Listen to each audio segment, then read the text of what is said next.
कभी कभी कुछ कहानियाँ हमारे सामने ऐसी आती हैं जो हमें अंदर से इंस्पायर करती हैं, जो हमें मोटिवेट करती हैं कुछ बड़ा करने के लिए। ऐसी ही एक कहानी है आर कोड के को फाउंडर इकबाल की। कैसे एक मजदूर को फाउंडर बन गया, कैसे एक मजदूर एक सक्सेसफुल एंटरप्रेन्योर बन गया, ये कहानी बड़ी दिलचस्प है। इकबाल एक गरीब परिवार में पैदा हुआ और चूंकि गरीबी ज़्यादा थी इसलिए वो ज़्यादा पढ़ाई लिखाई नहीं कर सका। जैसे जैसे वो बड़ा होता गया, समझदार होता गया, उसके समझ में ये आया कि घर में पैसे की बहुत दिक्कत है, हर कदम पर पैसे की समस्या है। तो उसने अपने घर वालों की पैसे की समस्या को हल करने के लिए कुछ काम करने का सोचा। जब वो बाहर काम की तलाश में निकला तो चूंकि पढ़ा लिखा बिल्कुल भी नहीं था, इसीलिए उसे काम मिला मजदूरी का। तो इकबाल मजदूरी करने लगा और अपने घर वालों की पैसों से सपोर्ट करने लगा। धीरे धीरे साल 2 साल बीत गया तो एक दिन उसे ऑफ़र मिला दुबई में जॉब का। तो उसने उस जॉब को, उस काम को एक्सेप्ट कर लिया और वो दुबई चला गया। जब दुबई गया तो उसे जो काम मिला वो मार्बल पर टेक्सचरिंग करने का, डिज़ाइन बनाने का। तो इकबाल वो काम करने लगा। एक दिन अचानक उसे ये महसूस हुआ कि उसकी आंखों में खुजली हो रही, उसकी बॉडी में इचिंग हो रही है।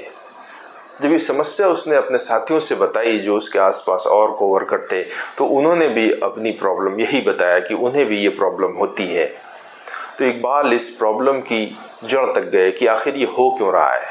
तो उन्हें समझ में आया कि जो टेक्सचर है, इसमें जो केमिकल यूज़ होता है, उसकी एलर्जी की वजह से हमारे बॉडी में, हमारी आंखों में ये समस्या हो रही है।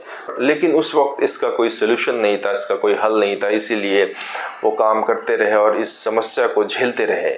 एक दिन इकबाल के दिमाग में ये आइडिया स्ट्राइक हुआ कि एक ऐसा मटेरियल बनाया जाए जो 100% नेचुरल हो, तो ये जो समस्या है जिससे हम झेल रहे हैं, इसको हल किया जा सकता है। या मेरे जैसे और बहुत साथी जो इंडिया में काम करते हैं वो इस समस्या को झेल रहे होंगे, तो उनकी इस समस्या को हल किया जा सकता है। पर ये इतना आसान नहीं था। दुबई में रहते हुए, अपनी जॉब करते हुए इस तरह का कुछ अलग से करना अलाउड नहीं था। और चूँकि वो इकबाल वहाँ दुबई में करीब 10 साल हो गया था, वहाँ सेटल्ड हो गए थे, सब कुछ बिल्कुल सेटल्ड था, तो इसलिए उसे छोड़ना भी इतना इजी नहीं था। वो भी बहुत ही चैलेंजिंग, बहुत रिस्की था।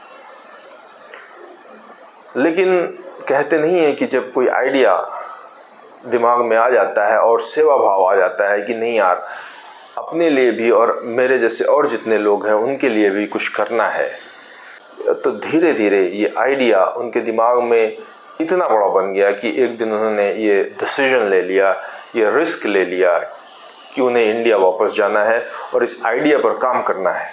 इकबाल इंडिया वापस आ गए। अब जो सबसे पहला चैलेंज उनके सामने आया वो आया इस तरह का मटेरियल ढूंढने का कि कहाँ पे इस तरह का मटेरियल मिले जिससे मार्बल पर टेक्सचरिंग और डिज़ाइन बनाया जा सकता है, पर वो 100% नेचुरल हो।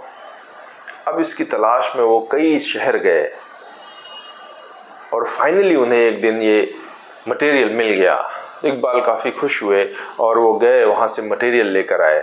तो जब वो मटेरियल लेकर आए और उन्होंने मार्बल पर इसका एक्सपेरिमेंट किया, तो वो एक्सपेरिमेंट बिल्कुल सक्सेसफुल रहा, सैटिस्फैक्टरी रहा। अब इकबाल के सामने जो अगला चैलेंज आया वो ये आया कि इसको बल्क में कैसे बनाया जाए, क्योंकि बल्क में बनाने के लिए अच्छी खासी रकम, अच्छे खासे पैसे की ज़रूरत है। चूँकि वो पहले ही गरीब परिवार से थे, वो जो कमाते थे उसको घर बेचते थे, तो उसी से घर चलता था उनका, तो सेविंग नहीं थी। पर चूँकि एक जुनून था, एक जिद था कि नहीं करना है तो बस करना है, तो इसलिए उन्होंने अपनी बीवी का, अपने बच्चों का गहना दांव पर लगा दिया। उसको बेचकर मटेरियल बल्क में लाए और फिर बनाना स्टार्ट किया। जब प्रोडक्ट बन गया तो अब बारी आती है मार्केटिंग की, उसको मार्केट में फैलाने की, उसको लोगों तक ले जाने की। फिर वो मार्केटिंग करने लगे। जो इस तरह के होलसेलर थे, डिस्ट्रीब्यूटर थे, शॉपकीपर थे, उनके पास जाते, अपना प्रोडक्ट दिखाते और कहते ये 100% नेचुरल है, इसको लीजिए, बहुत अच्छा है। चूँकि इंडिया में ये मटेरियल बिल्कुल नया था, इसीलिए जो होलसेलर या डिस्ट्रीब्यूटर थे वो डाउट करते, उनसे सवाल पूछते कि क्या ये गवर्नमेंट अप्रूव्ड है, क्या आपने इसे किसी बड़ी फैक्ट्री में बनाया है। तो इस तरह से बहुत सारे डाउट और बहुत सारे क्वेश्चन उनसे पूछा जाता जिनका उनके पास कोई सॉलिड जवाब नहीं था।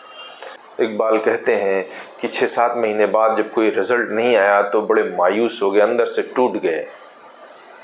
तभी किसी ने उन्हें एक नंबर दिया कि बोले ये नंबर है क्रांति भाई का और ये इस लाइन में अच्छा बिजनेस करते हैं, इनसे बात करो, शायद तुम्हारी बात बन जाए। तो इकबाल के अंदर फिर उम्मीद जगी कि चलो फिर से कोशिश करते हैं। पर उन्होंने इस बार ये सोचा कि डायरेक्ट नहीं जाएंगे, जो फ़ोन नंबर है इसी से बात करेंगे और फ़ोन पर ही उन्हें सब कुछ बता देंगे, ताकि ना बोलना हो तो फ़ोन पर ही बोल दें। फ़ोन पर बोलेंगे तो ज़्यादा बुरा नहीं लगेगा, और जब सामने कोई बोलता है तो बहुत ख़राब लगता है। जब एक बंदा इतनी जद्दोजहद करके, इतने स्ट्रगल करके, इतना रिस्क लेकर किसी काम को करता है और फिर उस काम को लोग एक्सेप्ट नहीं करते, तरह तरह के सवाल खड़े करते हैं, मना कर देते हैं, तो बड़ी तकलीफ़ होती है। इसी वजह से इकबाल ने ये सोचा कि सारी बात क्रांति भाई को फ़ोन पर ही बता देंगे, कि ना बोलना हो तो फ़ोन पर बोल दें। और यही सोचकर उन्होंने फ़ोन मिलाया और अपनी सारी बात क्रांति भाई को बताया। तो क्रांति भाई को उनकी ये प्लानिंग, उनका ये आइडिया जम गया। उन्होंने कहा लेट्स डू इट।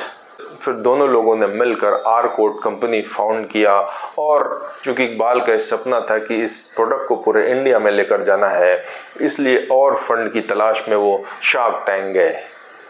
जब शार्क टैंक में उन्होंने अपनी पूरी बात बताई, अपनी डिटेलिंग, अपना पिच दिया, तो शार्क टैंक के जजों को उनकी ये स्टोरी बेहद इंस्पिरेशनल लगी कि एक मजदूर आज एक को फाउंडर बन गया है और इतनी बड़ी सोच, इतनी बड़ी समझ के साथ इस काम को कर रहा है। तो बहरहाल शार्क ने भी इसमें इन्वेस्ट किया और आज ये कंपनी करोड़ों की कंपनी बन गई।